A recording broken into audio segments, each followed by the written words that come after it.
Good afternoon my lovely students and parents. अभी मैं आप लोग को कुछ गाइडलाइन दूंगा, प्रॉपर गाइडलाइन, जिससे बच्चे के पढ़ाई पे इफेक्ट ना पड़े। बच्चे और गार्जियंस दोनों मेरे इस स्पीच को अच्छी तरह सुनेंगे, जिससे बच्चे के लिए अच्छा हो। किसी भी तरह का ज्ञान, एजुकेशनल नॉलेज हो या किसी भी तरह का ज्ञान, एक तरह का मेरा एसेट है। एसेट का मतलब होता है संपत्ति। आप जितना तक हो सके एजुकेशनल स्पीच को ग्रहण करने का चेष्टा करें। जिस तरह से आप लोग सोचते हैं जो मेरे पास पैसा है तो वो एसेट है, मेरे पास बिल्डिंग है तो एसेट है, ये गलत कॉन्सेप्ट है। ये मेरा एसेट है, लेकिन हम जो बच्चे के लिए जितना मेहनत कर रहे हैं पढ़ाई के लिए, ये भी बच्चे की जो पढ़ाई करवा रहे हैं, मेरा बच्चा जो फ्यूचर बनने वाला है, मेरे बच्चे को जो इतना अच्छा ज्ञान दे रहा है, ये भी आपका संपत्ति है, दैट मीन्स एसेट है। इसलिए आप लोग पढ़ाई पे जरूर से जरूर ध्यान देंगे। हो सकता है अभी कोविड-19 कोरोना वायरस के लिए हमारे आसपास या पूरा इंडिया, इसके अलावा पूरा दुनिया में घनघोर समस्या है। इस समस्या को साथ साथ हमको पढ़ाई पे भी जारी रखना बहुत ही जरूरी है, क्योंकि बच्चा यदि एक बार पढ़ाई भूल गया तो इस चीज को लाने, दैट मीन्स पढ़ाई को फिर जगह पे लाने के लिए बहुत पापड़ बेलना पड़ेगा। आप सभी कोई इस चीज को ध्यान से सुनेंगे, जिससे बच्चा पढ़ाई को जारी रख पाए। जितना भी हम लोग होमवर्क देते हैं व्हाट्सएप में या फिर यूट्यूब चैनल में, आप इसके साथ साथ बच्चे को घर में सेल्फ कंट्रोल भी करेंगे। सेल्फ कंट्रोल किस तरह से करेंगे? आप लोग मैक्सिमम गार्जियन सोचते होंगे जो स्कूल से होमवर्क तो मिलता है थोड़ा बहुत, और क्या करेगा बच्चा। ये गलत कॉन्सेप्ट है। बच्चे का जो मेन पढ़ाई होता है ना, आप सोच भी नहीं सकते जो क्या पढ़ाई होता है। आप दिमाग से अपना खुद का दिमाग यूटिलाइज कीजिए, बच्चे को किस तरह से टैकल करना है।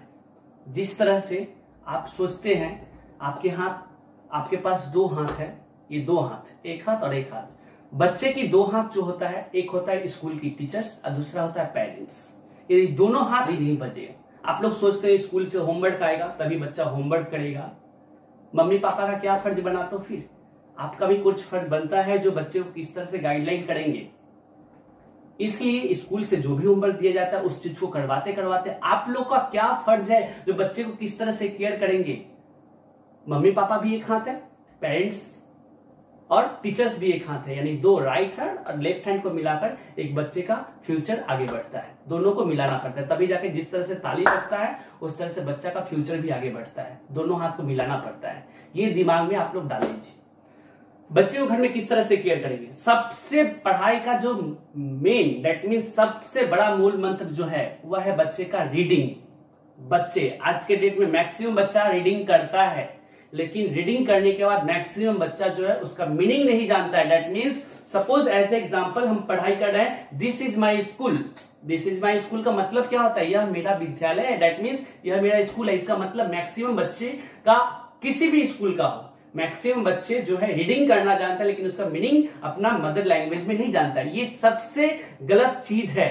आप बच्चे को जब पढ़ाते हैं रीडिंग, बच्चे से पूछिए मीनिंग क्या होता है, जितना तक हो सके आपके घर में। और एक सबसे बेस्ट सॉल्यूशन है, बहुत के घर में ऐसा है जो कोई भैया 8 में पढ़ता है, कोई बच्चा 2 में पढ़ता है, तो आई थिंक क्लास 8 का जो बच्चा है वो 2 का बच्चा को हैंडल कर ही सकता है। आप अपने बच्चे से हेल्प करवाइए, भैया दीदी अपना छोटे भाई बहन को हेल्प करो। आई थिंक जो बच्चा 8 में पढ़ता है उसके लिए क्लास 2 की पढ़ाई एकदम पानी की जैसे है।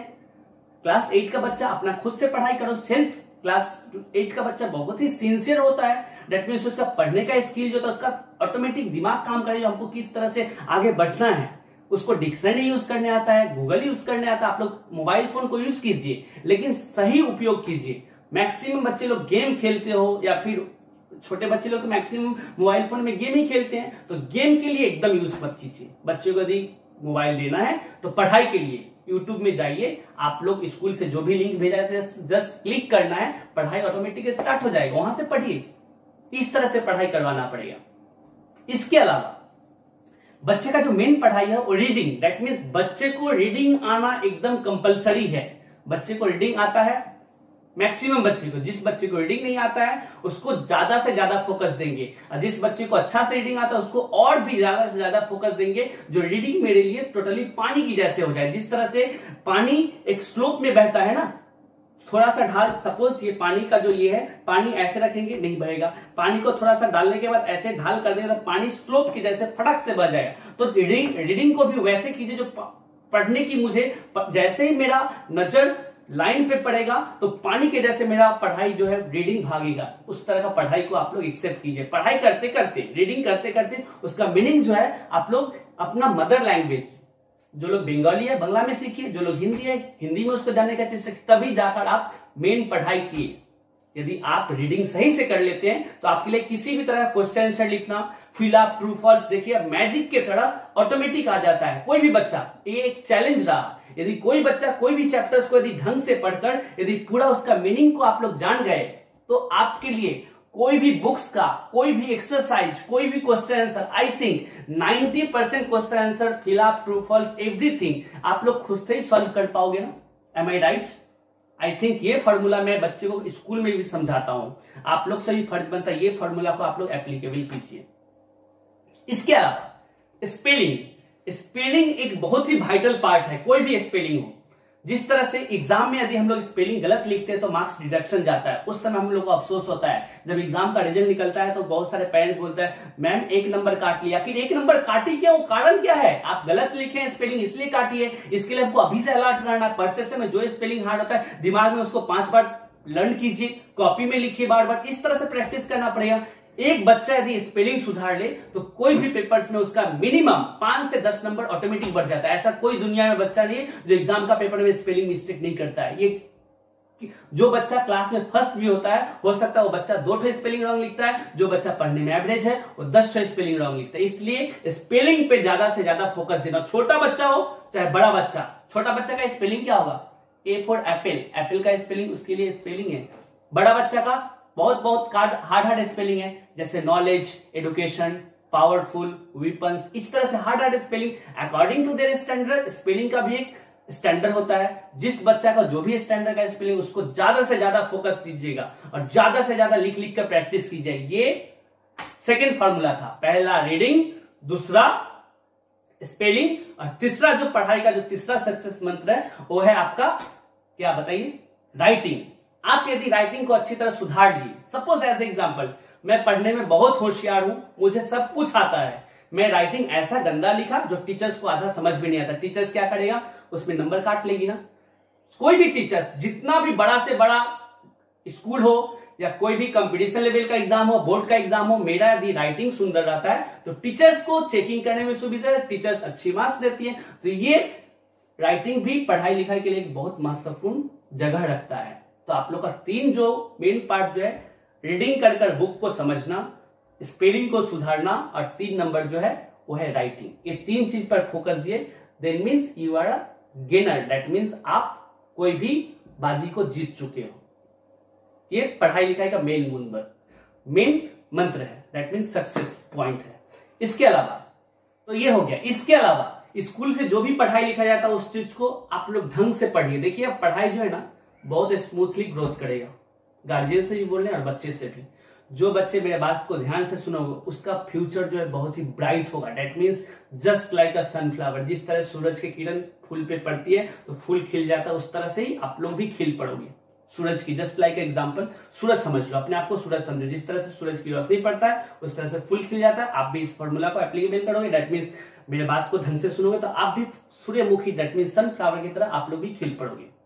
मैथ्स के लिए बता रहा हूं, स्पेशली फॉर मैथ्स सभी क्लास का, मेनली यूकेजी ऑनवर्ड्स टू 5, 6, 7, 8।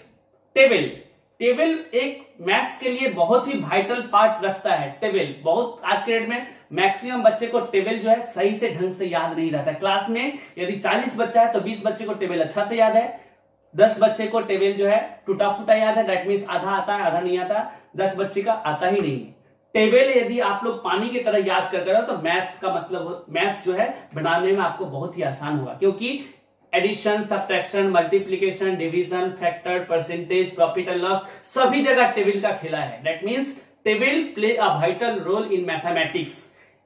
मतलब टेबल जो है बहुत ही वाइटल जगह रखता है। आप यदि टेबल यदि अच्छी तरह याद रहता है तो मैथ्स आपको इजी लगेगा, टेबल नहीं आता है तो मैथ्स आपको हार्ड लगेगा। आप लोग का कंपटीशन जब होता है तो मैथ्स करते समय 7 4 जा क्या होता है 28, बहुत को याद नहीं रहता है, तो आप उस समय आप लोग हार जाओगे, एग्जाम में भी आपको स्लो होगा, दैट मींस एग्जाम में आपको परफॉर्मेंस सही होगा। इसलिए टेबल को जो है एकदम पानी के जैसे आप लोग याद करो। स्कूल से आप लोग को टेबल का एक वीडियो भेजा गया है, वो स्कूल का अपना वीडियो है, उसमें देखिए एंटायर जगह पे सेंट जेवियर्स लिखा है, दैट मींस वो वीडियो जो है टोटली आप लोग के लिए बनाया गया। इसके अलावा आप लोग बुक्स कॉपीज जहां भी मिलता है टेबल वहां से याद कीजिए। ऊंचे क्लास के बाद बता रहा हूं, आफ्टर क्लास 6 जितना भी फॉर्मूला है मैथ्स में, आप यदि फॉर्मूला को घोलकर पी लिए, दैट मींस याद कर लिए, तो आपके लिए मैथ्स बहुत आसान है। मैथ्स इतना इजी सब्जेक्ट दुनिया में और कोई सब्जेक्ट नहीं है। Maths is the root of all subject, इसलिए बोला गया है। मैथ यदि आप सही से सीखोगे तो मैथ्स आपके लिए इजी है। मैथ्स को यदि ध्यानपूर्वक टेबल, फॉर्मूला, बहुत सारे शॉर्टकट मेथड रहता है, यदि वो सब चीज नहीं सीख पाओ तो मैथ्स आपके लिए सबसे बोरिंग सब्जेक्ट है। इसलिए मैथ्स को आप लोग जस्ट लाइक अ गेम की तौर पे लो। जिस तरह से खेलते समय हम लोग स्टेप याद रखते हैं ना, 1 नंबर यहां करना है, 2 नंबर वहां करना है, जस्ट लाइक दैट मैथ्स को भी अपने लाइफ में यूटिलाइज करो।